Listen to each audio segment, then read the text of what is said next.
In the top stories, model climate smart home to be unveiled. Prime Minister Ariel Henry resigns amidst Haiti's crisis, and EU marked its 20th Remembrance Day for victims of terrorism. Hello and welcome to the ZIZ Midday newscast. Today is Tuesday, 12th March 2024. I'm Scotty C. Hendrickson.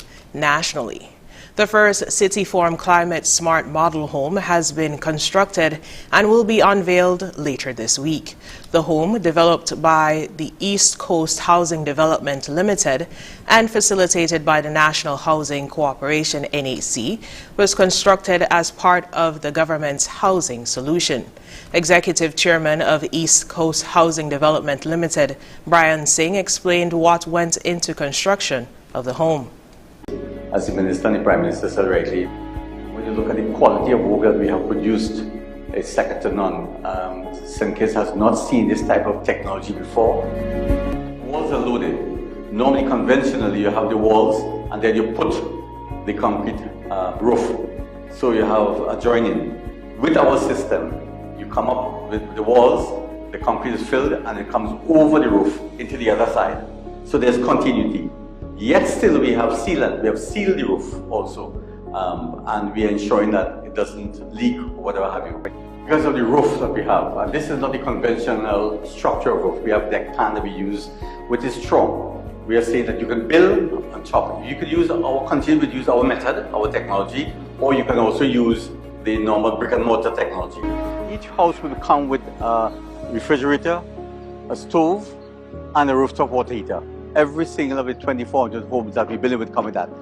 We are raising the standard of home ownership and home provision in the Federation.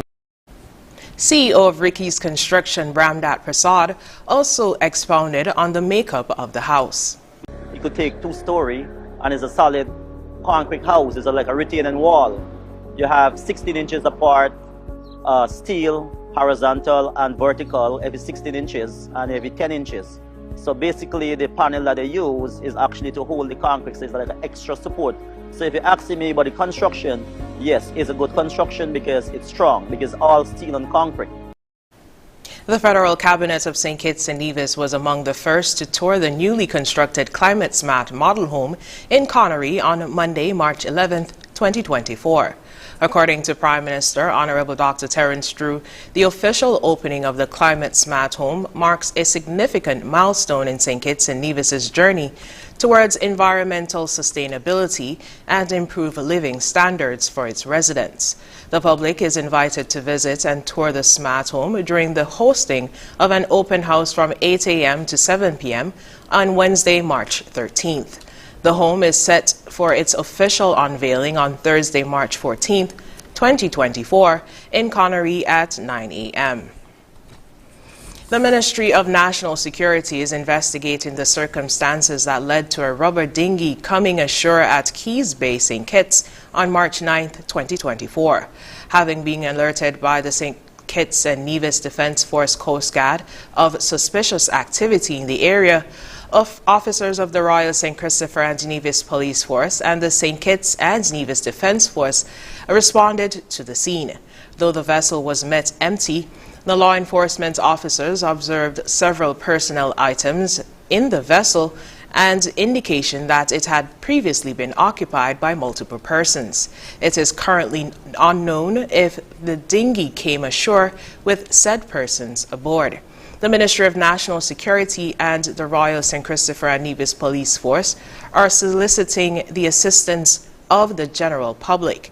Persons who observe any strange or suspicious persons in their community are asked to contact the nearest police station immediately.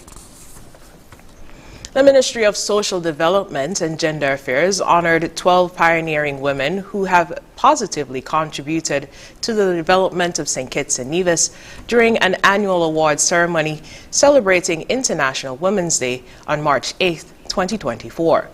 The awardees were Juliet Keynes in the Women in Service Industry category, Brenda Clark for Women in Small Business, Joycelyn Patricia Farrell for Volunteerism, Glenda Wana-Basu for Women in Communication and/or Entertainment, Marissa Hobson-Newman for Law Enforcement, and Kimona Achbo-Lake for Early Childhood. Special awards were also presented to Ethel Bowen, received the Empowerment Award, while Axir Douglas, Michelle Stokes, and Cynthia Maynard received awards in the category of Pioneering Women. The Legacy Award went to Ambassador Rosalind Hazel, and the prestigious Prime Minister's Award was presented to Shorna Maynard. Minister of State in the Ministry of Social Development and Gender Affairs, the Honorable Iseline Phillip, congratulated the awardees and strongly encouraged women to continue striving to succeed at every level of society.